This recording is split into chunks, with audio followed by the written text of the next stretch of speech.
এই সিরিজের প্রতিটি ঘটনা পূর্ববর্তী ঘটনার সাথে সম্পর্কিত। আপনি এই সিরিজে নতুন হলে ডেসক্রিপশন বা আই বাটনে দেয়া লিঙ্কে ক্লিক করে আগের পর্বগুলো দেখে আসার অনুরোধ রইল।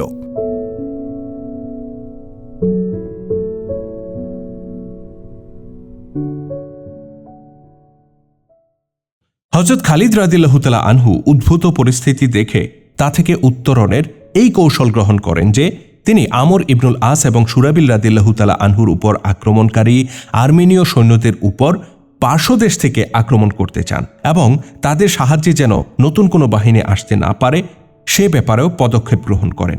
তিনি তৎক্ষণাৎ দূত তলব করেন। দূতকে খালিদ বলেন, আবু ওবায়দা এবং ইয়াজিদকে বলো তারা যেন সামনে অগ্রসর হয়ে রোমানদের উপর হামলা করে এবং তাদেরকে একথাও বলবে যে শত্রুদের ওই বাহিনীকে আটকে রাখবে যেন তারা আমাদের ডান পার্শ্বদেশে যেতে না পারে। দূত ঘোড়া ছুটিয়ে দেয় এবং আবু ওবায়দা এবং ইয়াজিদ ইবনে আবু সুফিয়ানের কাছে বার্তা পৌঁছে দেয়। বার্তা পাওয়া মাত্র উভয় সালার তাদের সামনে থাকা রোমান বাহিনীর উপর অগ্রগামী হয়ে চড়াও হয়। হযরত খালিদ রাদিয়াল্লাহু তাআলা আনহু তার বিশেষ বাহিনীকে দুই ভাগে ভাগ করেন। একটি অংশের কমান্ডার বানান কায়েস বিন হুবাইরাকে আর দ্বিতীয় অংশটিকে নিজের কমান্ডে রাখেন। খালিদ রাদিয়াল্লাহু তাআলা আনহু তার ডান পার্শ্ব বাহিনীর পেছন কেটে সামনে চলে যান এবং সেদিক দিয়ে আর্মেনীয় সৈন্যদের উপর আক্রমণ করেন। অন্যদিকে খালিদের নির্দেশে কায়েস বিন হুরাইরার অশ্বারোহী দলটি আর্মেনীয় সৈন্যদের উপর পার্শ্বদেশ থেকে আক্রমণ করে। একদিকে আমর ইবনুল আস এর আক্রমণ, অন্যদিকে সুরাবিলের আক্রমণ, আর সর্বশেষ খালিদ বিন ওয়ালিদ এবং কায়েস ইবনে হুরাইরার অশ্বারোহী দলের আক্রমণ। এই চতুর্মুখী আক্রমণ আর্মেনীয় সৈন্যদের জন্য কিয়ামতের মতো হয়ে ওঠে। জাবালার নেতৃত্বে থাকা আরব খ্রিস্টানরা তাদের সাহায্য করতে এগিয়ে আসে, কিন্তু অগণিত লাশ, ছটফট করা আহত সৈন্য এবং লাগামহীন পলায়নপর ঘোড়া ফেলে তারা পিছপা হতে বাধ্য হয়। পিছপা হতে হতে তারা তাদের তাঁবু পর্যন্ত গিয়ে পৌঁছে। তখনও পশ্চাৎধাবনের সময় আসেনি। খালিদ রাদিয়াল্লাহু তাআলা আনহু তখন পর্যন্ত আত্মরক্ষামূলক লড়াই করছিলেন। তিনি চাচ্ছিলেন শত্রুরা আক্রমণ করে করে ক্লান্ত হয়ে যাক। রোমান সর্বাধিনায়ক মাহান একটি উঁচু টিলার উপরে থেকে যুদ্ধের দৃশ্য অবলোকন করছিল। সে তার দুই সালার গিরিগিরি ও কারিনের কাছে দূত মারফত এই বার্তা পাঠায় যে চূড়ান্ত ফয়সালার সময় এসে গেছে। তোমরা তোমাদের প্রতিপক্ষের উপর তেজোদ্দীপ্ত হামলা চালাও। মাহান মুসলিম বাহিনীকে এই অবস্থায় আনতে চাচ্ছিল যে তারা যেন হামলা প্রতিহত করার যোগ্য না থাকে। মাহান মনে করছিল এই অবস্থা এসে গিয়েছে। মুসলিমদের সংখ্যা 1000-এর মতো কমে গিয়েছিল। যারা আহত হয়নি তারাও দৈহিকভাবে ক্লান্তির চূড়ান্ত পর্যায়ে পৌঁছে গিয়েছিল। রোমানদের পক্ষে এই সুবর্ণ সুযোগ সামনে এসে যায়, যার নির্দেশ মাহান গত রাতে তার সালারদেরকে প্রদান করেছিল।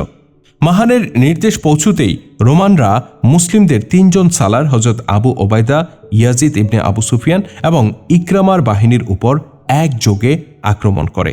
আবু ওবায়দা এবং সুরাবিল রাদিয়াল্লাহু তাআলা আনহুর বাহিনীর উপর বেশি চাপ পড়ে, কেননা তাদের আগে থেকেই টলটলায়মান অবস্থা ছিল এবং তাদের পিছু হটে যাবার উপক্রম হয়।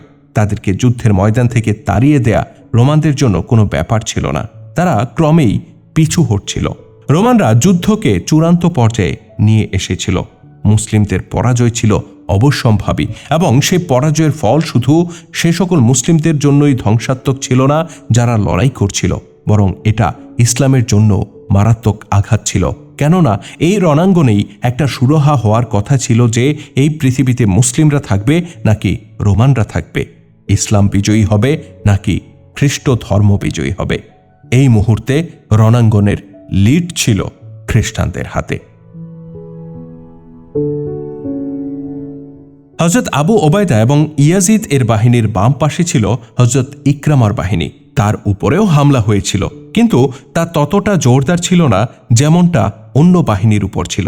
হযরত ইকরামা রাদিয়াল্লাহু তাআলা আনহু যখন দেখেন যে আবু ওবায়দা এবং ইয়াজিদ এর মতো বাহাদুর সালারদেরকে পিছুপা হতে হচ্ছে, তখন তিনি অনুভব করেন যে তার বাহিনীও খুব বেশি সময় টিকতে পারবে না।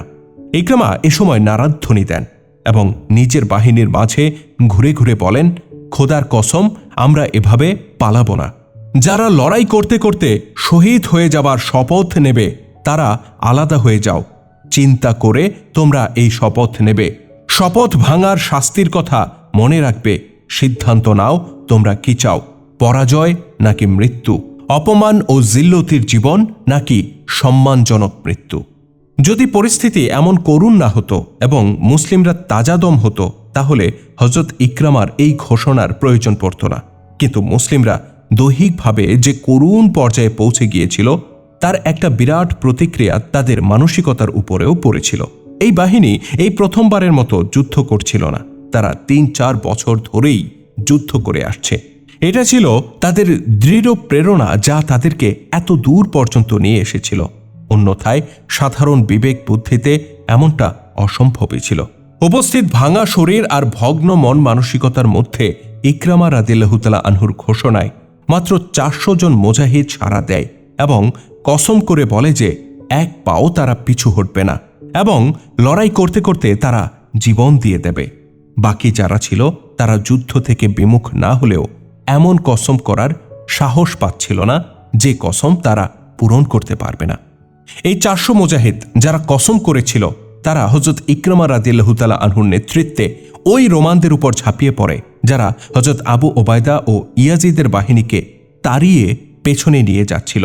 এই হামলা এতটাই কঠোর ছিল যেন শিকারীর উপর বাঘ ঝাঁপিয়ে পড়েছে। এর ফল এই হয় যে রোমানদের ব্যাপক প্রাণহানি ঘটে। হযরত ইকরামার এই মৃত্যুপণকারী বাহিনীর একজন মুজাহিদও পিছু হটেনি, কিন্তু ৪০০ জানবাজ মুজাহিদের একজনও সুস্থ ছিল না। তাদের বেশিরভাগই শহীদ হয়ে যায়, আর যারা বেঁচে ছিল তারাও ছিল মারাত্মক আহত এবং পরবর্তীতে ক্ষতস্থানের ব্যথা সহ্য করতে না পেরে তাদের অনেকে শহীদ হয়ে যায়, আর কেউ কেউ চিরদিনের জন্য পঙ্গু হয়ে গিয়েছিল। মারাত্মক আহতদের মধ্যে হযরত ইকরামাও ছিলেন এবং তার যুবক পুত্র আমরও ছিল। তাদেরকে আহত অবস্থায় শিবিরে ফিরিয়ে আনা হয়।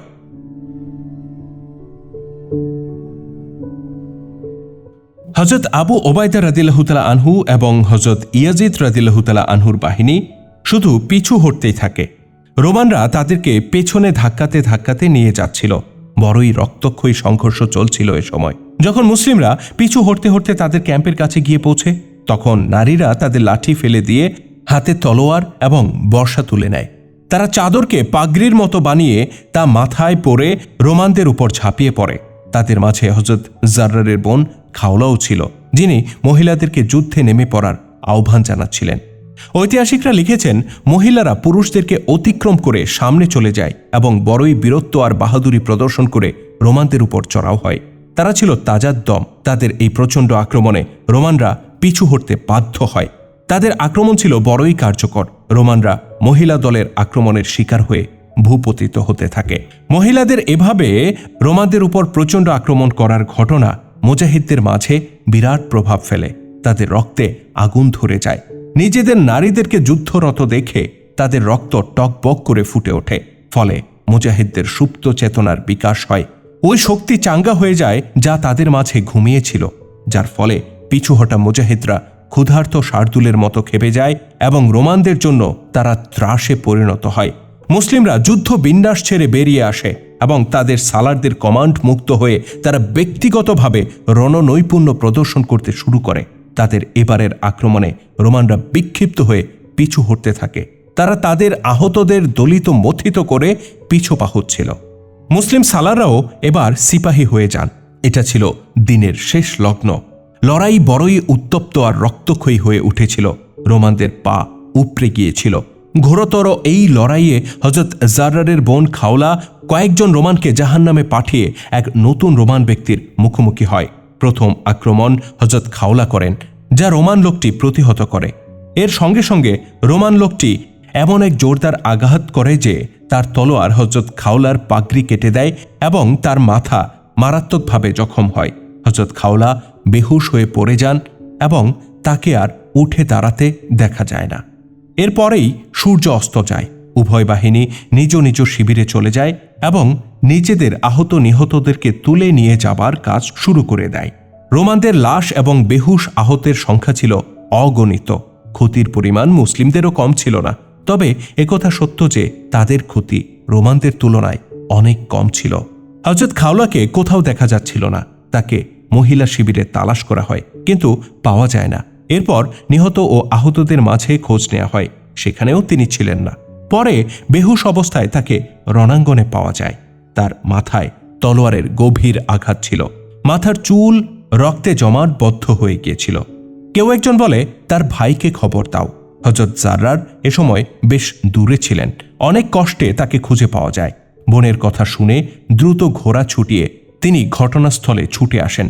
যখন তিনি বোনের কাছে আসেন তখন ইতিমধ্যেই খাওলার হুঁশ ফিরে আসে। তার দৃষ্টি ভাইয়ের প্রতি পড়লে তার ঠোঁটে মুচকি হাসি খেলে যায়। জাররার নিজের বোনকে তার কোলে টেনে নেন। খাওলার মাথায় কাপড় কয়েক ভাঁজ করে বাঁধা ছিল, যা শত্রুর আঘাতকে দুর্বল করে দিয়েছিল। মাথায় যদি শুধুই ওড়না থাকত তাহলে নিঃসন্দেহে তার বেঁচে থাকার সম্ভাবনা ছিল না। এভাবে যুদ্ধের ভয়াবহতম দিনটি অতিবাহিত হয়। রোমানদের এই উদ্দেশ্য 100% ব্যর্থ হয়ে যায় যে আজই তারা চূড়ান্ত ফলাফলে পৌঁছে যাবে। তাদের সংখ্যা যদিও অনেক ছিল, কিন্তু এই দিন তাদের যত সংখ্যক সৈন্য মারা গিয়েছে তাতে তাদের এই গর্ব ধূলিসাৎ হয়ে যায় যে তারা মুসলিমদেরকে চিরদিনের জন্য শেষ করে ফেলবে। মুসলিমরা যেভাবে তাদের সালারদের কমান্ড মুক্ত হয়ে তাদের উপর ঝাঁপিয়ে পড়েছিল, তাতে রোমানরা ভবিষ্যতের জন্য সতর্ক হয়ে গিয়েছিল।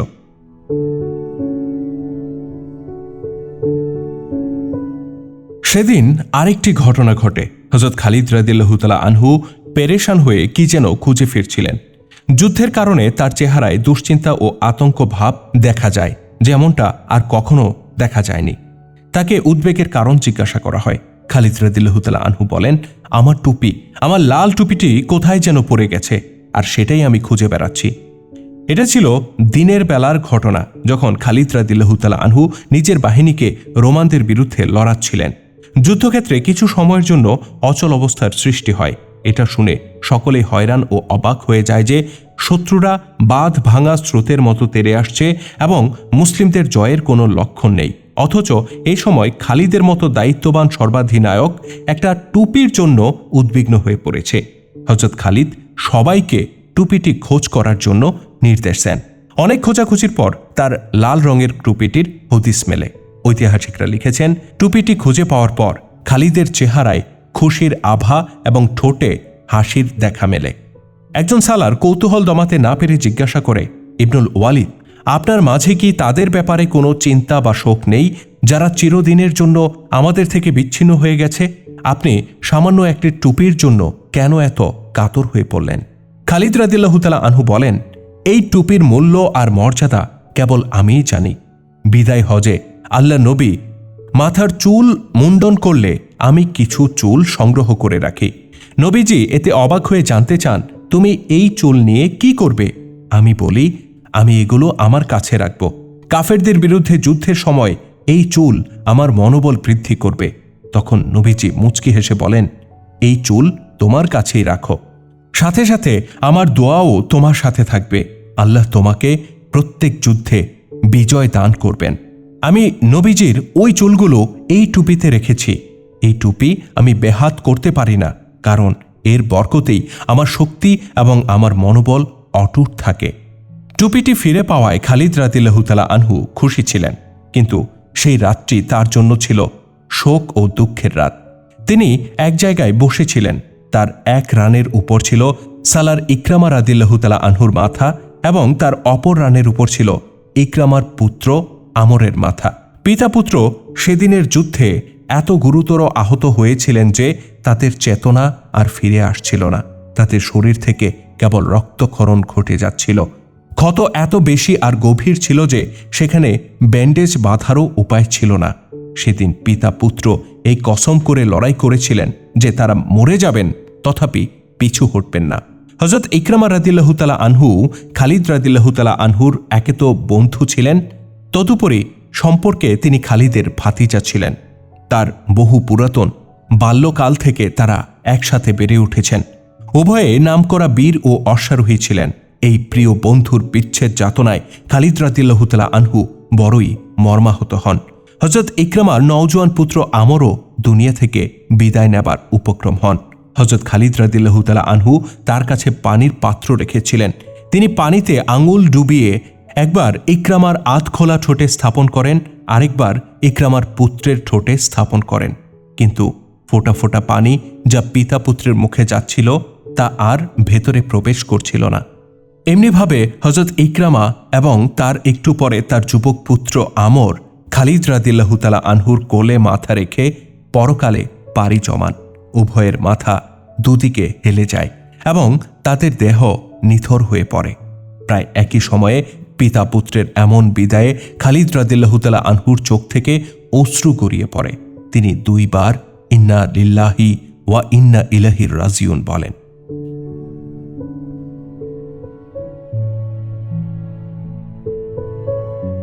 এমনিভাবে হযরত ইকরামা রাদিয়াল্লাহু তাআলা আনহু এবং তার একটু পরে তার যুবক পুত্র হযরত খালিদ রাদিয়াল্লাহু তাআলা আনহুর কোলে মাথা রেখে পরকালে পাড়ি জমান।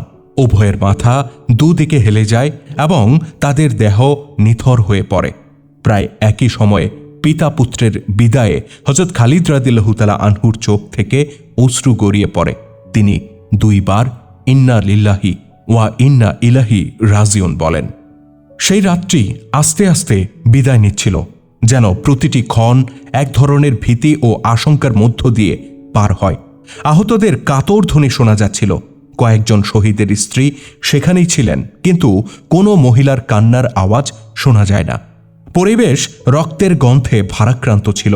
দিনের বেলায় অশ্বারোহীদের ঘুরে উড়ন্ত ধুলাবালু মধ্যরাতে আবার জমিনে ফিরে আসছিল। শহীদদের জানাজা পড়ে তাদের দাফন করা হচ্ছিল। হযরত আবু ওবায়দা এই ব্যবস্থা করে রেখেছিলেন যে রাতের বেলায় কোনো এক সালারকে এই কাজে নিযুক্ত করতেন যে সে সকল তাঁবুর আশেপাশে ঘুরে ফিরে প্রহরীদেরকে পর্যবেক্ষণ করবে, অতঃপর সেই সব মুজাহিদদেরও খোঁজখবর নিবে যাদেরকে শত্রুদের তাঁবুর উপর নজর রাখার জন্য সামনে পাঠানো হয়েছিল। সেই রাতে হযরত আবু ওবায়দা রাদিয়াল্লাহু তাআলা আনহু এই চিন্তায় কোনো সালারকে উক্ত কাজে পাঠান না যে তারা সারা দিন যুদ্ধ করে ক্লান্ত অবসন্ন হয়ে পড়েছে, তাই তিনি নিজেই এই কাজটি করার জন্য উদ্যোগী হন। কিন্তু তিনি যেদিকেই যান সেখানেই কোনো না কোনো সালারকে পায়চারি করতে দেখেন। এমনকি সালার হযরত জুবাইর রাদিয়াল্লাহু তাআলা আনহু তার স্ত্রীকে সাথে নিয়ে খোঁজ খবর নিতে বের হয়েছিলেন। উভয়ে অশ্বের পিঠে আসীন ছিলেন। তার স্ত্রীও দিনের বেলায় যুদ্ধ করেছিলেন।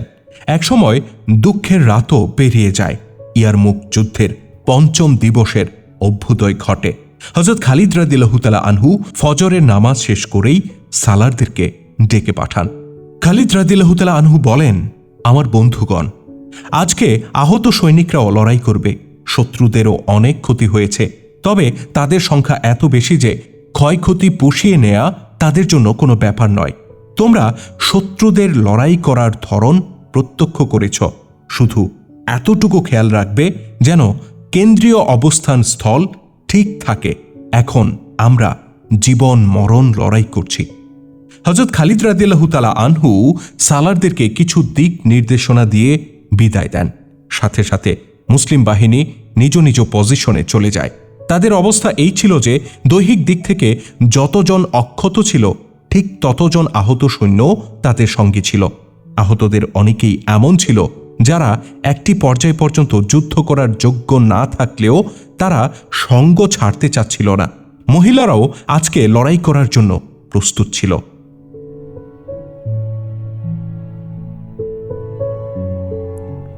মুসলিমদের এই নাজুক অবস্থার কথা শত্রুপক্ষের কাছে অজানা ছিল না। তারা মুসলিমদের ভঙ্গুর অবস্থা থেকে পুরোপুরি ফায়দা তুলতে চাচ্ছিল।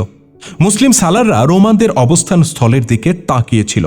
তাদের ধারণা ছিল আজকে রোমানরা অধিক সংখ্যক সৈন্য নিয়ে হামলার সূচনা করবে। মুসলিম সালারদের এই আশঙ্কাও ছিল যে আজকে রোমানরা পুরো বাহিনী নিয়ে একযোগে ঝাঁপিয়ে পড়তে পারে। প্রভাতের আলো ঝলমল হয়ে উঠেছিল, তথাপি রোমানরা সামনে এগিয়ে আসে না।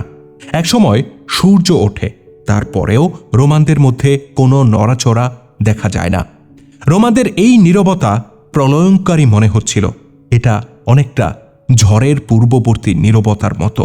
হযরত খালিদ রাদিয়াল্লাহু তাআলা আনহুর মনে হয় যে আজকে হয়তো রোমানরা মুসলিমদেরকে প্রথম হামলা করার সুযোগ দিচ্ছে, কিন্তু খালিদ রাদিয়াল্লাহু তাআলা আনহু আক্রমণের সূচনা ঘটাতে চান না। তিনি আরও কিছু সময় প্রতিরক্ষামূলক যুদ্ধ করাকেই শ্রেয় মনে করছিলেন। অবশেষে রোমানদের শিবির থেকে একজন অশ্বারোহীকে আসতে দেখা যায়। রোমান বাহিনী কোনো তৎপরতা দেখায় না। অশ্বারোহী মুসলিম বাহিনীর সামনে এসে থেমে যায়। আগন্তুক একজন আরব খ্রিস্টান ছিল। আরবদের ভঙ্গিতে সে কথা বলছিল।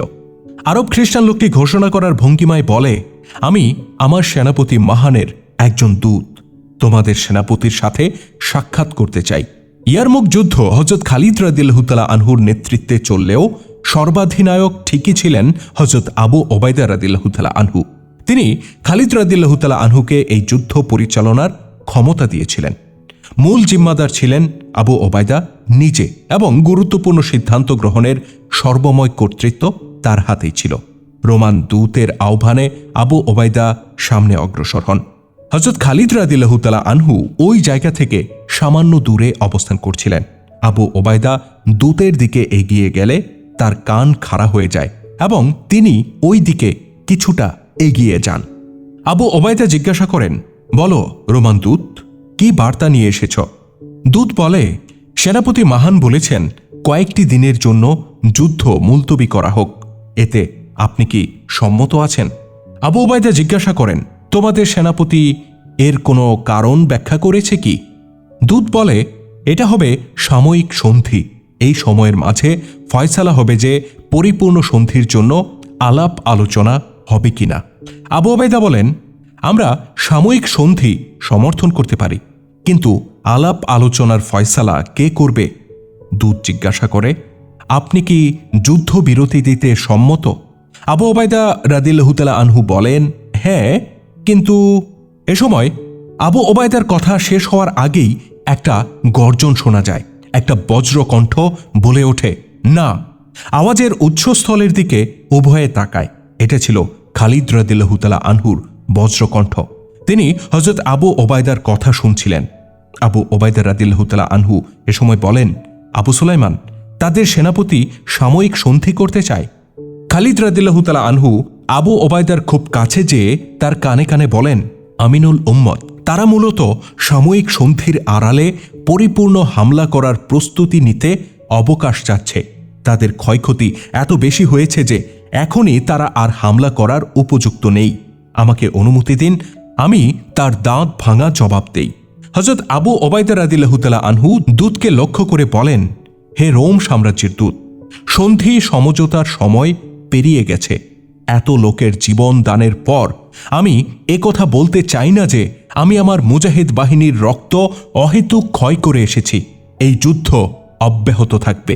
হযরত আবু ওবায়দা রাদিয়াল্লাহু তাআলা আনহু ঘোড়ার মুখ ঘুরিয়ে নেন এবং খালিদ রাদিয়াল্লাহু তাআলা আনহুর সঙ্গে মুসলিম শিবিরের দিকে ফিরে আসেন।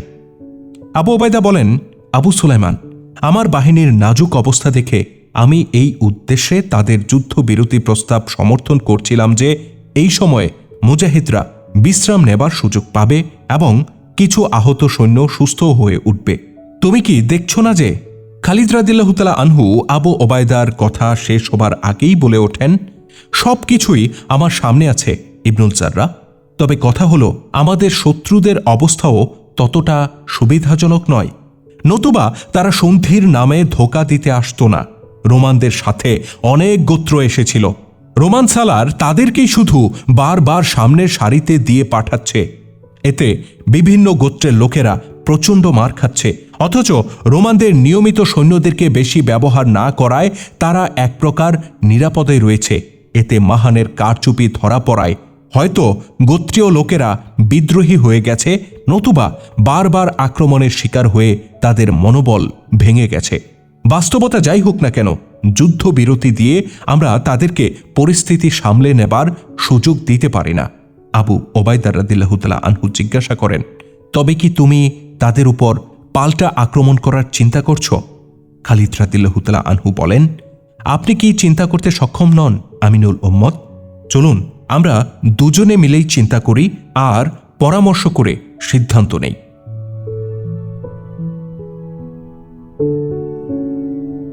হযরত খালিদ রাদিয়াল্লাহু তাআলা আনহু যা চিন্তা করেন তা ছিল বড়ই ভয়ঙ্কর এবং দুঃসাহসী পদক্ষেপ। যুদ্ধের পঞ্চম দিন লড়াই ছাড়াই পার হয়ে যায়। এতে সৈন্যরা বিশ্রাম নেবার সুযোগ পেলেও সালাররা বিশ্রাম নেবার সুযোগ পান না। খালিদ রাদিয়াল্লাহু তাআলা আনহু সালারদেরকে ব্যতিব্যস্ত রাখেন। ৮,০০০ অশ্বারোহীকে পৃথক করে তিনি একটি স্বতন্ত্র বাহিনী প্রস্তুত করেন। খালিদ রাদিয়াল্লাহু তাআলা আনহু তাদেরকে নিজের পরিকল্পনা বুঝিয়ে দেন। তিনি এই বাহিনী যেসব অশ্বারোহী ও পদাতিক সৈন্যদেরকে দিয়ে তৈরি করেছিলেন তাদের অর্ধেকই ছিল আহত। তারপরেও এমন দুঃসাহসিক পরিকল্পনার ঝুঁকি খালিদ রাদিয়াল্লাহু তাআলা আনহুর পক্ষেই নেওয়া সম্ভব ছিল। সূর্যোদয়ের মাধ্যমে যুদ্ধের দিন উপস্থিত হয়। রোমান সৈন্যরা সামনে এগিয়ে আসে। মুসলিমরা নতুন বিন্যাসে ময়দানে আগে থেকেই উপস্থিত ছিল। রোমান সালার গিরিগিরি ঘোড়ায় চেপে সামনে আসে। গিরিগিরি সেই বাহিনীর সালার ছিল যার 10 জন করে সৈন্য এক একটি শিকলে বাঁধা ছিল। গিরিগিরি উভয় বাহিনীর মাঝে এসে তার ঘোড়া দাঁড় করায়। অতঃপর সে হুঙ্কার দিয়ে বলে, তোমাদের সেনাপতির কি এই সাহস আছে যে সে আমার মোকাবেলায় আসবে? হযরত আবু ওবায়দা তার ঘোড়ায় মৃদু আঘাত করেন এবং গিরিগিরির দিকে এগিয়ে যান। খালিদ রাদিয়াল্লাহু তাআলা আনহু আবু ওবায়দাকে ডাক দেন এবং ঘোড়া ছুটিয়ে তার কাছে গিয়ে বলেন, থামুন ইবনুল জাররাহ, আপনি সামনে যাবেন না, আমাকে বরং যেতে দিন। আবু ওবায়দা রাদিয়াল্লাহু তাআলা আনহু বলেন, আবু সুলাইমান, সে তো তোমাকে নয় বরং আমাকে চ্যালেঞ্জ করেছে। অতঃপর খালিদের অনুরোধ উপেক্ষা করে এগিয়ে যান আবু ওবায়দা রাদিয়াল্লাহু তাআলা আনহু। ঐতিহাসিকরা লিখেছেন, গিরিগিরি তলোয়ার চালনায় অত্যন্ত দক্ষ একজন সালার ছিল। এদিকে আবু ওবায়দাও এ ব্যাপারে কম পারদর্শী ছিলেন না। তারপরও সবাই খালিদ রাদিয়াল্লাহু তাআলা আনহুকে গিরিগিরির মোকাবেলায় লড়াইয়ের জন্য যোগ্য মনে করে, কিন্তু আবু ওবায়দা কারো মানা শোনেন না এবং গিরিগিরির মোকাবেলায় তিনি এগিয়ে যান। গিরিগিরি হযরত আবু ওবায়দা রাদিয়াল্লাহু তাআলা আনহুকে তার দিকে এগিয়ে আসতে দেখে ঘোড়া ছুটিয়ে দেয় এবং সে এমনভাবে ঘোড়াকে একদিকে নিয়ে যায় যেন সে পার্শ্বদেশ থেকে আবু ওবায়দার উপর আঘাত হানতে চায়। আবু ওবায়দা রাদিয়াল্লাহু তাআলা আনহু ঘোড়া থামিয়ে দেন এবং গিরিগিরিকে চোখের এক কোণ দিয়ে পর্যবেক্ষণ করতে থাকেন। গিরিগিরি নিজস্ব ভঙ্গিতে ঘোড়া ছুটায় এবং আবু ওবায়দার উপর আঘাত করে। আঘাত এমন জোরালো ছিল যে মনে হচ্ছিল তা প্রতিহত করা আবু ওবায়দার পক্ষে অসম্ভব হয়ে পড়বে, কিন্তু আবু ওবায়দা রাদিয়াল্লাহু তাআলা আনহু অবিশ্বাস্যভাবে সেই আঘাত প্রতিহত করেন এবং ঘোড়া ঘুরিয়ে নিয়ে অত্যন্ত স্বাচ্ছন্দ্যে পাল্টা আক্রমণ করেন। গিরিগিরিও তার এই আঘাত ফিরিয়ে দেয়। এরপর বেশ কিছুটা সময় ধরে তলোয়ারের ঠুকাঠুকি, অশ্বারোহীদের প্রান্ত বদল ইত্যাদি চলতে থাকে। উভয়কেই সমান বীর যোদ্ধা মনে হচ্ছিল। উভয়ের আঘাতে তীব্র গতি ছিল এবং প্রতিটি আক্রমণে মনে হচ্ছিল প্রতিপক্ষ দ্বিখণ্ডিত হয়ে যাবে। উভয় বাহিনীর নিজ নিজ পক্ষের সৈন্যরা তাদের সালারদেরকে করতালি ও চিৎকার এর মাধ্যমে উৎসাহ যোগাচ্ছিল। কখনো আবার উভয় শিবিরে এমন শুনশান নীরবতা নেমে আসত যেন সেখানে কোনো মানুষজনই নেই। একসময় গিরিগিরি একটা আক্রমণ করে আর আবু ওবায়দা তা দক্ষতার সাথে প্রতিহত করেন। অতঃপর আবু ওবায়দা আক্রমণ করতে উদ্যত হলে গিরিগিরি তার ঘোড়া ছুটিয়ে দেয় এবং আবু ওবায়দার দিকে ঘুরতে থাকে। আবু ওবায়দা আক্রমণ করতে অগ্রসর হলে গিরিগিরি আক্রমণ প্রতিহত করার পরিবর্তে ঘোড়া ছুটিয়ে দেয়। আবু ওবায়দা তাকে আক্রমণ করার বহু চেষ্টা করেন, কিন্তু গিরিগিরি আক্রমণ থেকে পালিয়ে ফিরছিল। দৃশ্যত মনে হচ্ছিল সে মোকাবেলা হতে মুখ ফিরিয়ে নিচ্ছে। আবু ওবায়দা তার পেছনে ধাওয়া করেন। পরিশেষে গিরিগিরি ঘোড়ার মুখ তার শিবিরের দিকে ফেরায়। হযরত আবু ওবায়দা তার পেছনে আঠার মতো লেগে থাকেন। গিরিগিরি ঘোড়ার গতি বাড়িয়ে দিলে আবু ওবায়দাও তার ঘোড়ার গতি বাড়িয়ে দেন। রোমান বাহিনী নীরবতার সাথে সবকিছু পর্যবেক্ষণ করছিল, কিন্তু মুসলিমরা খুশিতে নারাধ্বনি দিতে থাকে, কারণ রোমান সালার মোকাবেলা ছেড়ে দিয়ে নিজের শিবিরের দিকে পালিয়ে যাচ্ছিল। এ সময় গিরিগিরি তার ঘোড়া একদিকে ঘুরিয়ে নেয় এবং গতি বাড়িয়ে দেয়। এ সময় হযরত আবু ওবায়দা তার ঘোড়ার পায়ে আঘাত করেন এবং গিরিগিরির কাছাকাছি চলে যান। গিরিগিরি হঠাৎ করেই ঘোড়া ঘুরিয়ে আবু ওবায়দার সামনে চলে আসে। এটা ছিল মূলত তার একটা চাল। সে পালিয়ে যাবার নামে ধোঁকা দিচ্ছিল। ধোঁকা এই ছিল যে তার নিয়ত ছিল চলতে চলতে হঠাৎ ঘুরে দাঁড়িয়ে আবু ওবায়দার উপর আক্রমণ করবে এবং তাকে আঘাত ঠেকানোর সুযোগ দেবে না। ঐতিহাসিক তাবারি এবং বালাজুরি লিখেছেন, আবু ওবায়দা এ ব্যাপারে সচেতন ছিলেন এবং গিরিগিরির ধোঁকা তিনি ধরে ফেলেছিলেন। গিরিগিরি হঠাৎ ঘোড়া ঘুরিয়ে আক্রমণ করতে চাইলে আবু ওবায়দার তলোয়ারই আগে নড়ে চড়ে ওঠে। তিনি সোজা গিরিগিরির ঘাড়ে আঘাত করেন। এতে তার ঘাড় কেটে যায় এবং একদিকে ঢলে পড়ে। লোকটি ঘোড়ার পিঠ থেকে পড়ে যায়। মুসলিম শিবিরে জয় জয়কার রব ওঠে। নিয়ম অনুযায়ী করণীয় ছিল হযরত আবু ওবায়দা ঘোড়া থেকে নেমে গিরিগিরির তরবারি, শিরস্ত্রাণ এবং বর্ম খুলে নেবেন। কিন্তু আবু ওবায়দা ঘোড়ার পিঠ থেকে নামেন না। তিনি ঘোড়ার পিঠে থেকেই কিছুক্ষণ গিরিগিরির ছটফট দেখতে থাকেন। যখন তার দেহ নিথর হয়ে যায় তখন আবু ওবায়দা ঘোড়া ছুটিয়ে দেন এবং মুসলিম শিবিরে ফিরে আসেন।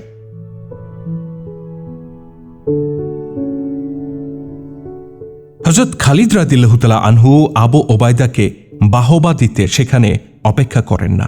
তিনি বরং অশ্বারোহী বাহিনীর নিকটে চলে যান, যাদেরকে তিনি সেদিনের যুদ্ধের জন্য প্রস্তুত করেছিলেন। ৮,০০০ অশ্বারোহী বাহিনীকে হযরত আমর ইবনুল আস এর বাহিনীর পার্শ্ব দেশের পেছনে এমন জায়গায় তিনি দাঁড় করিয়ে রেখেছিলেন যেখানে তাদেরকে শত্রুরা দেখতে পাওয়ার সম্ভাবনা ছিল না। হযরত খালিদ রাদিয়াল্লাহু তাআলা আনহু বাকি সমস্ত সৈন্যকে একযোগে হামলা করার নির্দেশ দেন। রোমান সালাররা এটা ভেবে হতবাক হয়ে যায় যে মুসলিম সালারদের কি আজকে মাথা খারাপ হয়ে গেছে, কেননা তারা সমস্ত সৈন্যকে একত্রে হামলা করার নির্দেশ দিয়েছে। রোমানরা এটা দেখে না যে মুসলিমদের অশ্বারোহী বাহিনী এই হামলায় শরিক হয়নি। রোমানদের এই দিকটি ভেবে দেখার অবকাশই হয় না, কেননা খালিদ রাদিয়াল্লাহু তাআলা আনহুর নির্দেশে খুব দ্রুত গতিতে হামলা হচ্ছিল। এতে রোমানদের অনেক সৈন্য নিহত হয় এবং মারাত্মক আহত হয়। তারপরেও মুসলিমদের তুলনায় তাদের সংখ্যা ছিল ৩ গুণ। মুসলিমদেরও প্রাণহানি ঘটেছিল। অল্প সংখ্যক সৈন্য নিয়ে এত অধিক সৈন্যের সঙ্গে লড়াই করাটাও ছিল এক প্রকার আত্মহত্যার নামান্তর। এ সময় রোমান সালার মাহান উচ্চ কণ্ঠে বলছিল, তাদেরকে আসতে দাও, আরও এগিয়ে আসতে দাও, তারা তো আমাদের হাতে মরতে আসছে। খালিদ রাদিয়াল্লাহু তাআলা আনহু ৮,০০০ অশ্বারোহীকে পেছন দিকে নিয়ে গিয়ে রোমানদের বাম বাহুর দিকে এগিয়ে যান। তিনি সালার হযরত আমর ইবনুল আসকে বলে রেখেছিলেন তিনি যেন রোমানদের ওই পার্শ্ব বাহিনীর উপর জোরদার হামলা করেন। হযরত আমর নির্দেশ পালন করেন এবং জীবন বাজি রাখেন। খালিদ রাদিয়াল্লাহু তাআলা আনহুর ইচ্ছা ছিল শত্রুপক্ষের পার্শ্ব বাহিনীকে সামনের দিক থেকে ব্যতিব্যস্ত রাখা। হযরত আমর ইবনুল আস খালিদের এই ইচ্ছা পূরণ করেন। খালিদ রাদিয়াল্লাহু তাআলা আনহু তখন ৮,০০০ অশ্বারোহীদের মধ্য থেকে ২,০০০ সৈন্য পৃথক করেছিলেন। তিনি যখন দেখেন যে দুশমনের পার্শ্ব বাহিনী হযরত আমর ইবনুল আসের বাহিনীর সাথে পূর্ণভাবে যুদ্ধে জড়িয়ে পড়েছে, তখন তিনি ৬,০০০ অশ্বারোহী দ্বারা রোমানদের পার্শ্ব বাহিনীর উপর একদিক থেকে একটা প্রচণ্ড আক্রমণ শুরু করেন। রোমানদের জন্য এই হামলা ছিল একেবারেই অপ্রত্যাশিত। ফলে নতুন বাহিনীর হামলায় তাদের অবস্থা টলটলায়মান হয়ে যায়। হযরত আমর ইবনুল আস শত্রুপক্ষের রণে চির ধরায় নিজের হামলা আরও জোরদার করেন। শত্রুদের এই বাহিনীর উপরেই সামনে থেকে হযরত সুরাবিল ইবনে হাসানাও হামলা করছিলেন। হযরত খালিদ রাদিয়াল্লাহু তাআলা আনহু যে ২,০০০ অশ্বারোহীকে পৃথক করে রেখেছিলেন তাদেরকে তিনি নির্দেশ দেন তারা যেন শত্রুদের ওই অশ্বারোহী দলের উপর আক্রমণ করে যারা তাদের পার্শ্ব বাহিনীকে সাহায্যের জন্য প্রস্তুত ছিল। ওই ২,০০০ অশ্বারোহীদের প্রতি নির্দেশ এই ছিল যে তারা যেন শত্রুদের অশ্বারোহীকে আটকে রাখে, অর্থাৎ খুব বেশি জোরদার হামলা তারা করবে না, বরং শত্রুদেরকে একটা ধোঁকার মধ্যে আটকে রাখবে। পরে জানা গিয়েছিল রোমানদের ওই বিশেষ অশ্বারোহী দল, যাদের কাজ ছিল যেখানেই সাহায্যের প্রয়োজন সেখানেই পৌঁছে যাওয়া, মুসলিম অশ্বারোহীরা তাদেরকে এমনভাবে ব্যতিব্যস্ত রাখে তারা রোমানদের আক্রান্ত পার্শ্ব বাহিনীকে সাহায্য করার কোনো ফুসরতি পায় না।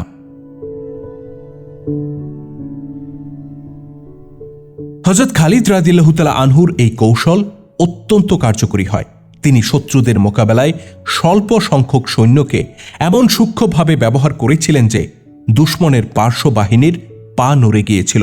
শত্রুদের আশা ছিল যে কঠিন পরিস্থিতিতে অশ্বারোহী দল তাদেরকে সাহায্য করতে আসবে, কিন্তু সাহায্যে আসা অশ্বারোহী দলকে খালিদের নির্বাচিত ওই 2000 অশ্বারোহী টিম অত্যন্ত কৌশলে ব্যতিব্যস্ত করে রেখেছিল, যার ফলে ইচ্ছা থাকা সত্ত্বেও তারা পার্শ্ববাহিনীর সাহায্যে এগিয়ে যেতে পারে না।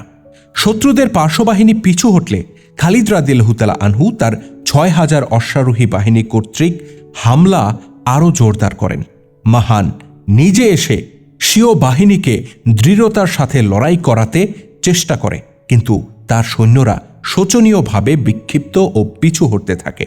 পদাতিক বাহিনী অশ্বারোহী বাহিনীর সাহায্য ছাড়া মোটেই লড়াই করতে পারে না, ফলে তারা সঙ্গবদ্ধ হওয়ার পরিবর্তে আরও বেশি ছড়িয়ে পড়ে এবং রণে ভঙ্গ দিতে থাকে। পলায়নপর এই বাহিনীটি ছিল আর্মেনীয় সৈন্য। ঐতিহাসিকরা লিখেছেন, তাদের পলায়নের একটা কারণ ছিল এই যে তাদের উপর মুসলিম অশ্বারোহী বাহিনী হামলা চালিয়েছিল এবং তাদের সামনের দিক থেকেও প্রচণ্ড চাপ সৃষ্টি হয়েছিল। আর দ্বিতীয় কারণ ছিল এই যে আর্মেনীয় সালাররা অনুভব করে যে তাদের অভিজ্ঞ অশ্বারোহী বাহিনী তাদেরকে সাহায্য করতে আসছে না। তাদের পেছনে ছিল আরব খ্রিস্টান, যাদের সালার ছিল জাবালা ইবনে আইহাম। তিনিও অশ্বারোহী বাহিনী না আসায় যুদ্ধ থেকে মুখ ফিরিয়ে নেন। ঐতিহাসিকরা আরও লিখেছেন, আর্মেনীয় এবং আরব খ্রিস্টানদের পিছুটান ছিল অনেকটা পলায়নের মতো। দুই ঐতিহাসিক এটাকে এক ধরনের প্লাবন বলেছেন, যার সামনে যা কিছুই আসুক তাকেই ভাসিয়ে নিয়ে যায়। রোমানদের বাম পার্শ্ব বাহিনী হতে যারা পলায়ন করে তাদের সংখ্যা ছিল 40,000-এর মতো। 40,000 মানুষের পলায়ন এমন বাঁধ ভাঙা সয়লাবের মতো ছিল যা তাদের সালারদেরকেও সাথে ভাসিয়ে নিয়ে গিয়েছিল। এমনকি প্রধান সেনাপতি মাহান, যিনি কখনো রণাঙ্গন ছাড়তে প্রস্তুত ছিলেন না, তিনিও নিজের বডিগার্ড বাহিনী সহ ওই প্লাবনের সামনে পড়ে যান এবং স্রোতের সাথে তাল মিলিয়ে ভেসে যেতে থাকেন। এটা ছিল খালিদ রাদিয়াল্লাহু তাআলা আনহুর সমর কুশলতা এবং রণপ্রজ্ঞার ফল।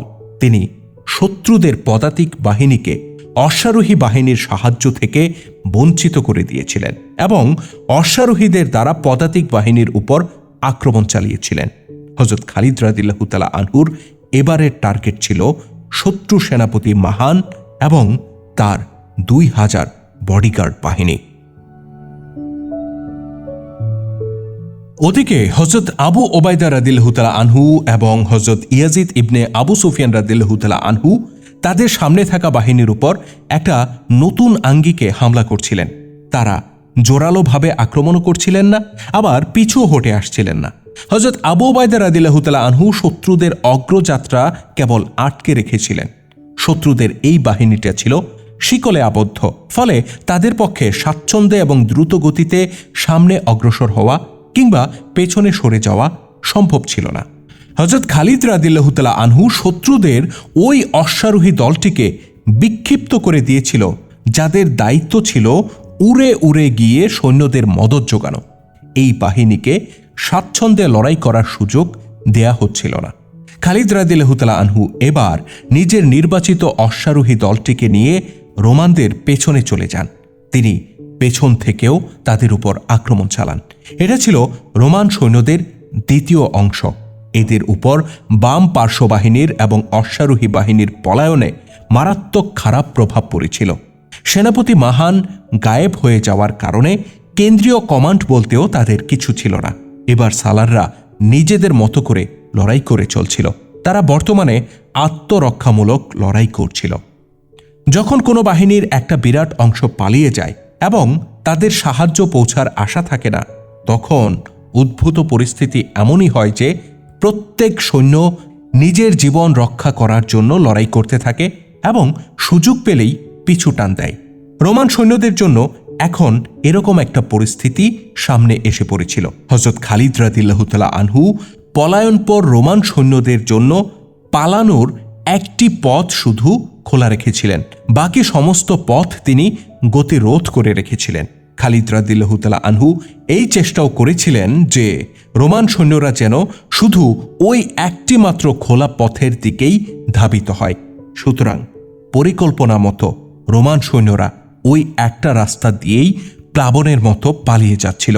বিভিন্ন গোত্র থেকে যুদ্ধ করতে আসা সৈন্যদের এই পলায়নে কোনো সুশৃঙ্খলা ছিল না, কিন্তু মূল রোমান সৈন্যরা পালায় না।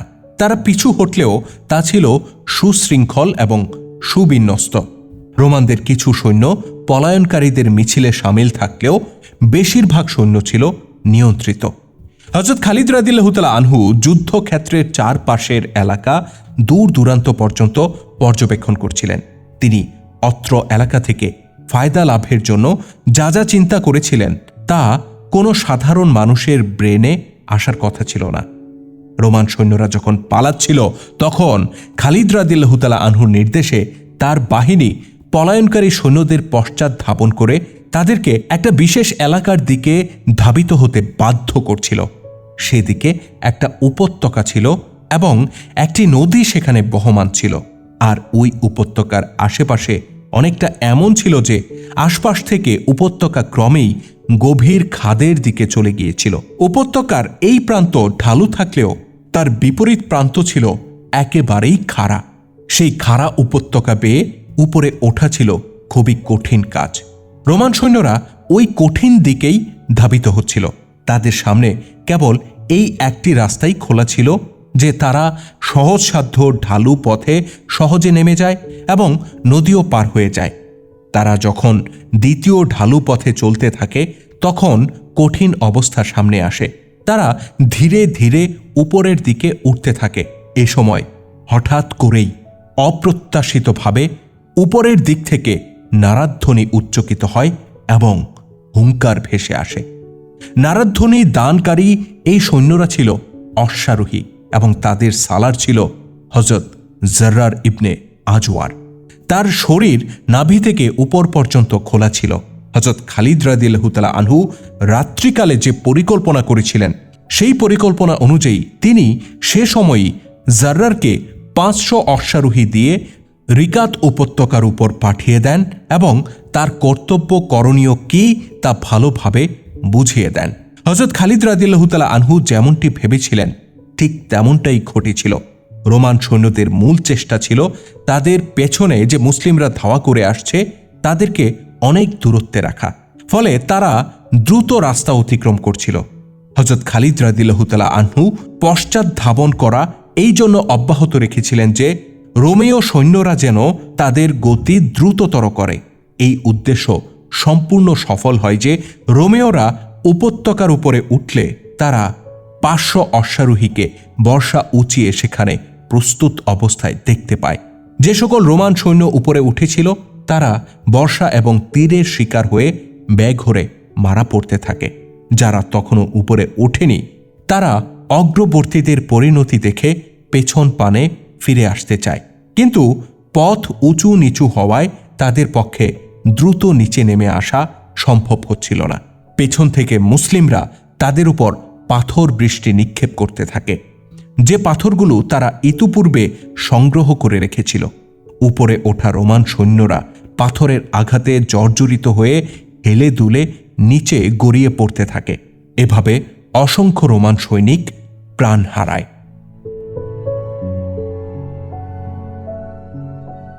তখনও রোমানদের একটা বিরাট সংখ্যক সৈন্য নদী পার হয়নি। রোমান সালার অগ্রসরমান সৈন্যদের ধ্বংসযজ্ঞ দেখে পেছনের সৈন্যদেরকে সামনে অগ্রসর হওয়া থেকে বিরত রাখে এবং উপত্যকায় নামার পরিবর্তে তাদেরকে সেখানেই কাতারবদ্ধ করে। তারা লড়াই করে মরে যেতে চাচ্ছিল। আর্মেনীয় এবং আরব খ্রিস্টানদের কিছু সৈন্য তাদের সাথে এসে মিলিত হয়েছিল। হযরত খালিদ রাদিয়াল্লাহু তাআলা আনহু তার বাহিনীর সঙ্গী ছিলেন। তিনি শত্রুদেরকে সারিবদ্ধ দেখে তার সালারদেরকে ডেকে বলেন, এবার শত্রুদের উপর পরিকল্পিত হামলা চালাও। খালিদ বলেন, তাদের মাঝে লড়াই করার হিম্মত আর অবশিষ্ট নেই। সোজা তাদের উপর গিয়ে আক্রমণ করো। আমার নির্দেশের আর অপেক্ষা করবে না। তাদের জন্য পিছু হটার জায়গা নেই। একদিকে ইয়ারমুক নদী, অন্যদিকে গভীর উপত্যকা, আর সামনে আমরা দাঁড়ানো। তাদের উপর এখনই আক্রমণ করো। রোমানরা একটা ফাঁদের মধ্যে পড়ে গিয়েছিল। লড়াই করার প্রেরণা তাদের অনেক আগেই নিঃশেষ হয়ে গিয়েছিল। মুসলিমরা তাদের উপর হামলা চালায়। এখানে কোনো চাল চলে না। এই হামলার ধরন ছিল একযোগে হামলা করার মতো।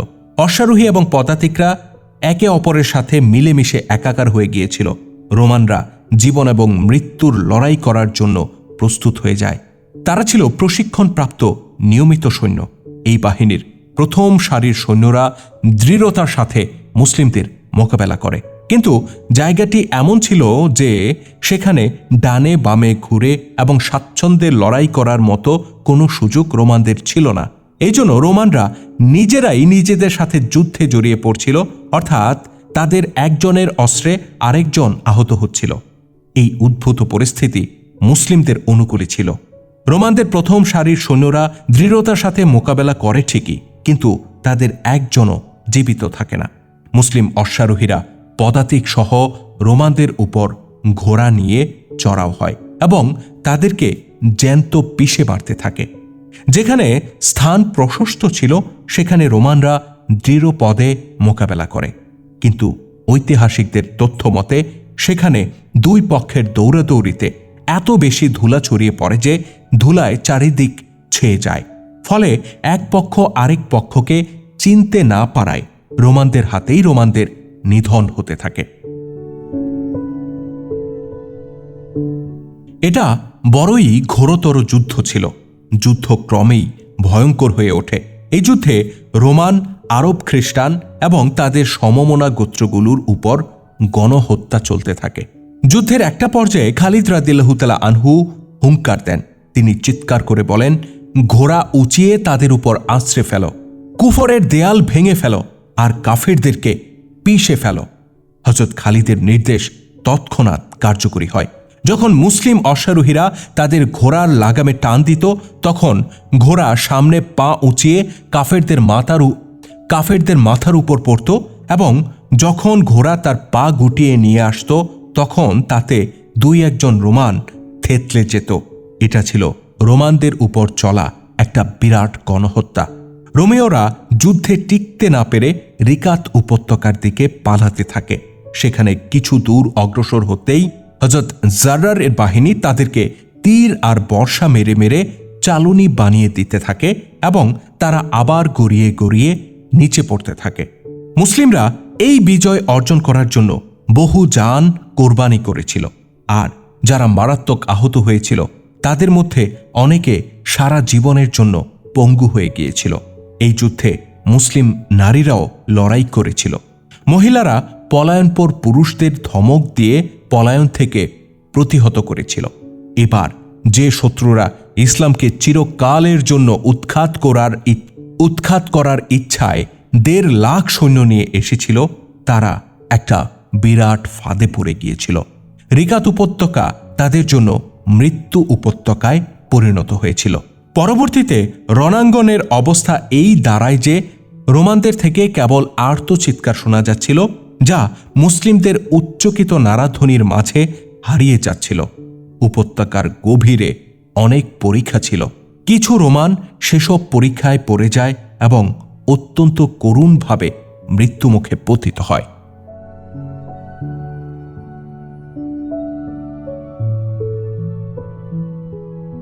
ইয়ারমুক যুদ্ধের ষষ্ঠ এবং শেষ দিনের সূর্য রণাঙ্গনের উড়ন্ত ধুলা বালুতে ডুবে গিয়েছিল।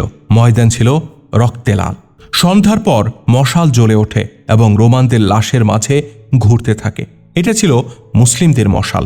তারা তাদের শহীদ ভাই এবং আহত সঙ্গীতের খুঁজে বেড়াচ্ছিল এবং গনিমতের মাল এক জায়গায় সমবেত করছিল। তাঁবুতে জয়ের সংবাদ পৌঁছলে নারীরাও চলে আসে। নিয়মিত যুদ্ধ শেষ হয়ে গিয়েছিল, কিন্তু খালিদ রাদিয়াল্লাহু তাআলা আনহুর যুদ্ধ তখনও অব্যাহত ছিল। সারা রাত মুসলিমরা শহীদ, আহত এবং মালে গনিমত নিয়ে ব্যস্ত থাকে, কিন্তু খালিদ রাদিয়াল্লাহু তাআলা আনহুর ব্যস্ততা ছিল ভিন্ন ধরনের। তার যুদ্ধ তখনও শেষ হয়নি। তিনি যেসব জীবিত রোমানদেরকে বন্দী করেছিলেন তাদের থেকে জানতে চেষ্টা করছিলেন যে তাদের প্রধান সেনাপতি মাহান, যে আর্মেনীয় সৈন্যদেরও বাদশা ছিল, সে কোন দিকে গিয়েছে। বেশিরভাগ বন্দীদের এই তথ্য জানা ছিল না। পরিশেষে তিনি জানতে পারেন যে ইন্তেকিয়ার পথ ধরে মাহানকে দামেস্কের দিকে যেতে দেখা গেছে। তার সাথে রয়েছে তার বডিগার্ড বাহিনী, যাদের সংখ্যা ছিল 2000। পরদিন সকাল হতেই হযরত খালিদ রাদিয়াল্লাহু তাআলা আনহু তার নির্বাচিত অশ্বারোহী বাহিনীকে সাথে নিয়ে মাহানের খোঁজে রওনা হয়ে যান। ততক্ষণে মাহান দামেস্কের কাছাকাছি পৌঁছে গিয়েছিল। তার ধারণাও ছিল না যে মুসলিমরা এত দূরে তার পিছু পিছু আসতে পারে। সম্ভবত এই কারণে সে খুব শান্তভাবে পথ চলছিল।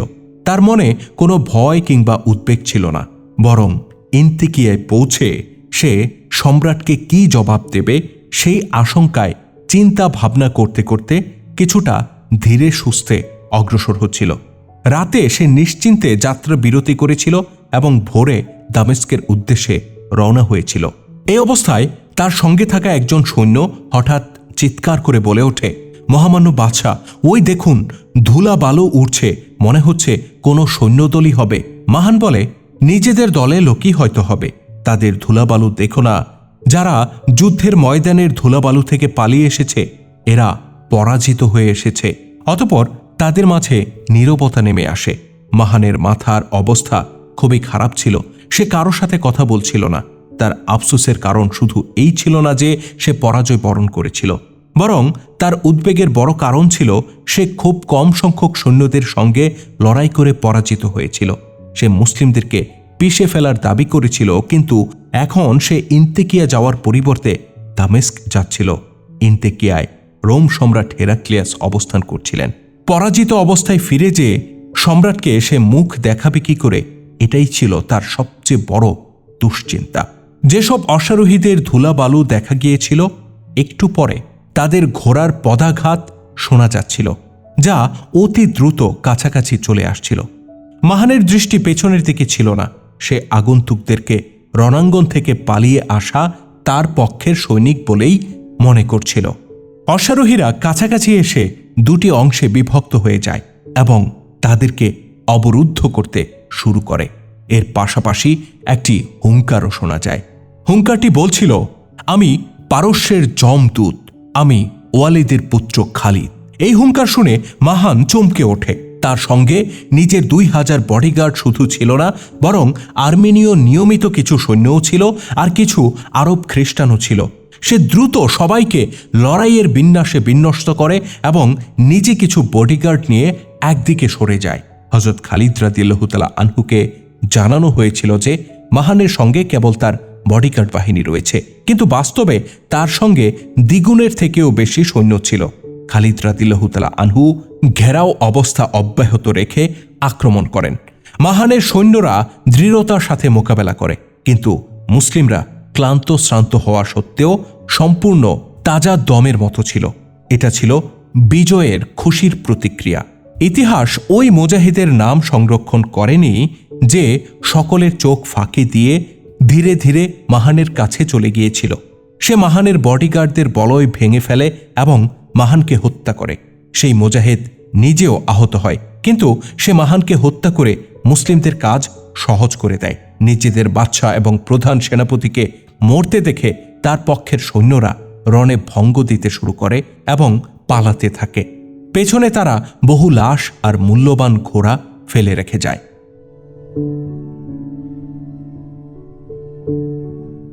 দামেস্ক খুব বেশি দূরে ছিল না।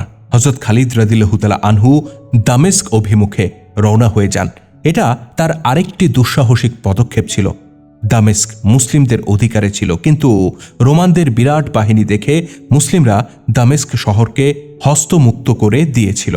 খালিদ রাদিয়াল্লাহু তাআলা আনহু বলেন, খোদার কসম, দামেস্কের দরজা আবারও আমাদের জন্য খুলে যাবে। আশা ছিল না যে বাস্তবেই এমনটা হবে, হওয়ার কথাও ছিল না, কেননা এটা চিন্তা ভাবনার বাইরে ছিল যে মুসলিমদের চলে যাবার পরেও রোমানরা এই গুরুত্বপূর্ণ শহরের উপর নিজেদের কর্তৃত্ব পুনঃপ্রতিষ্ঠা করবে না। খালিদ রাদিয়াল্লাহু তাআলা আনহুর নেতৃত্বে মুসলিমরা যখন দামেস্কে পৌঁছে, তখন প্রাচীরের উপর থেকে কেউ জানতে চায়, তোমরা কারা? খালিদ রাদিয়াল্লাহু তাআলা আনহু বলেন, তোমরা কি চিনছ না যে আমরা যদিও তোমাদের শাসক ছিলাম, কিন্তু দেশ ছিল মূলত তোমাদেরই? তোমরা কি এমন কথা বলতে না যে রোমানদের থেকে মুসলিমরাই ভালো? খোদার কসম, আমরা রোমানদেরকে চিরতরে খতম করে দিয়ে এসেছি। এ সময় দামেস্কের দেয়ালের উপর থেকে একটা স্লোগান উচ্চকিত হয়, আর স্লোগানটি ছিল, মুসলিমরা এসে গেছে। সাথে সাথে এই স্লোগান সারা শহরে ছড়িয়ে পড়ে। শহরের বড় বড় দরজাগুলো খুলে যায় এবং শহরবাসীদের একটি বড় দল বেরিয়ে আসে। জনগণ 2 হাত বাড়িয়ে মুসলিমদেরকে অভ্যর্থনা জানায় এবং প্রফুল্ল চিত্তে আনন্দ উদযাপন করে। তারা সসম্মানে হযরত খালিদ রাদিয়াল্লাহু তাআলা আনহু ও তার অশ্বারোহী বাহিনীকে শহরে নিয়ে যায়। খালিদ রাদিয়াল্লাহু তাআলা আনহু দামেস্কে অবস্থান করতে পারছিলেন না। তাকে এখনই ইয়ারমুকে ফিরে যাবার প্রয়োজন ছিল। তাই তিনি দামেস্কে এক মুহূর্তকাল দেরি না করে তখনই ইয়ারমুকের উদ্দেশ্যে রওনা হন। সিরিয়া থেকে রোম সাম্রাজ্যের পাত্তারি উঠে গিয়েছিল। কিছুদিন পর সম্রাট হেরাক্লিয়াস এন্তিকিয়া থেকে বিদায় গ্রহণ করেন। তার বর্তমান ঠিকানা হয়েছিল কুস্তুনতুনিয়া। ঐতিহাসিক বালাজুরি ও তাবারি লিখেছেন, সম্রাট হেরাক্লিয়াস যখন এন্তিকিয়া থেকে রওনা হন তখন তিনি কিছু দূর গিয়ে যাত্রা বিরতি করে পেছনে ফিরে তাকান। তিনি আফসোসের সাথে কান্না বিজড়িত কণ্ঠে বলেন, হে সিরিয়া, এই হতভাগার বিদায়ী সালাম গ্রহণ করো যে তোমাকে চিরদিনের জন্য ছেড়ে যাচ্ছে। অদূর ভবিষ্যতে কখনো রোমানরা এই এলাকায় আসলেও তাদের উপর তোমার ভীতি প্রবল থাকবে। কত সুন্দর একটা ভূখণ্ড শত্রুর হাতে আজকে তুলে দিয়ে যাচ্ছি।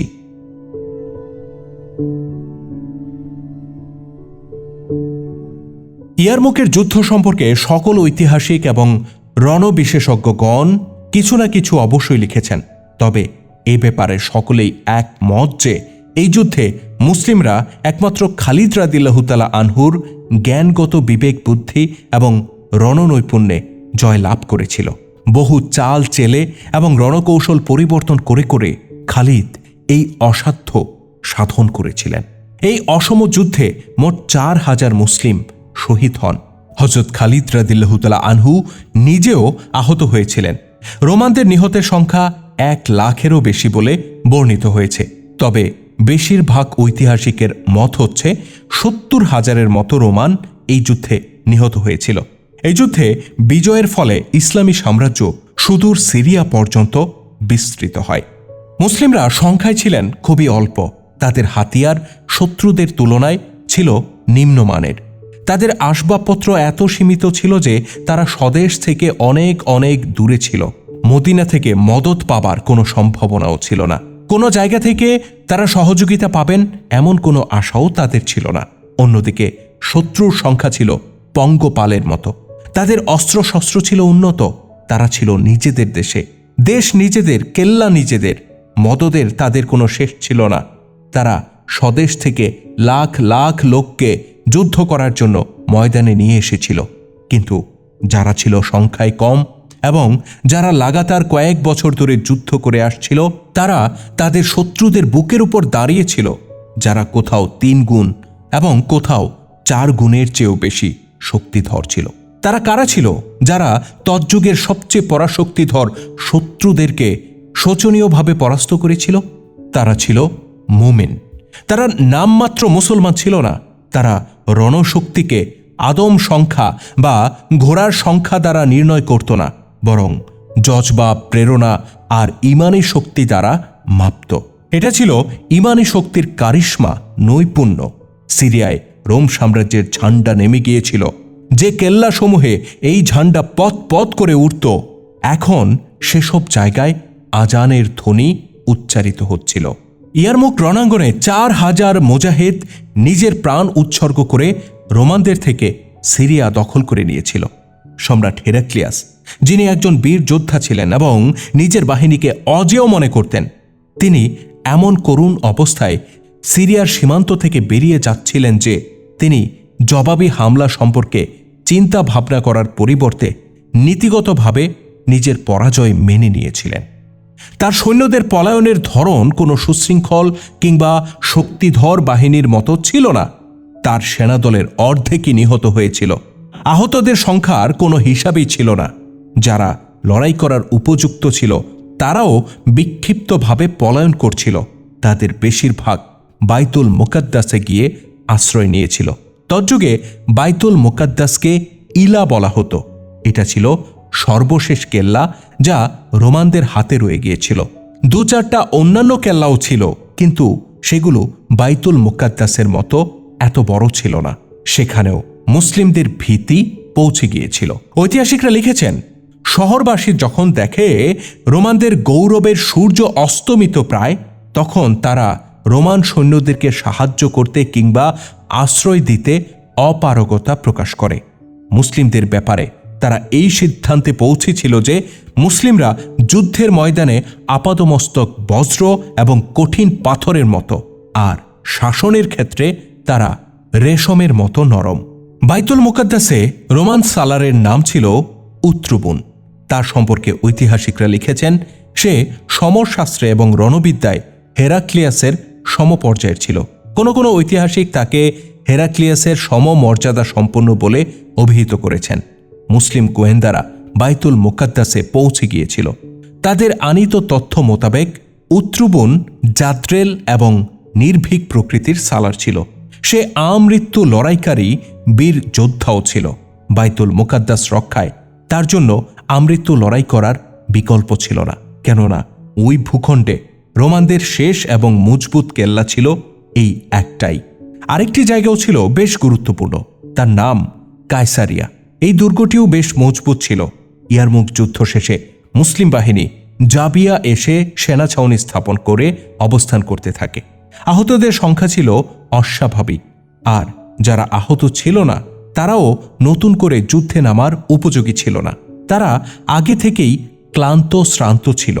ইয়ারমুক যুদ্ধ তাদের মনোবল বৃদ্ধি করলেও শরীরকে একেবারে ভেঙে চুরমার করে দিয়েছিল। তাদের দীর্ঘ বিশ্রামের প্রয়োজন ছিল এবং আহতদের সেবা শুশ্রূষা এবং ব্যান্ডেজ বাঁধার প্রয়োজনীয়তাও ছিল আরও অনেক বেশি। তাদের ক্ষত শুকিয়ে ভালো হবার অপেক্ষা করা ছিল একান্ত জরুরি।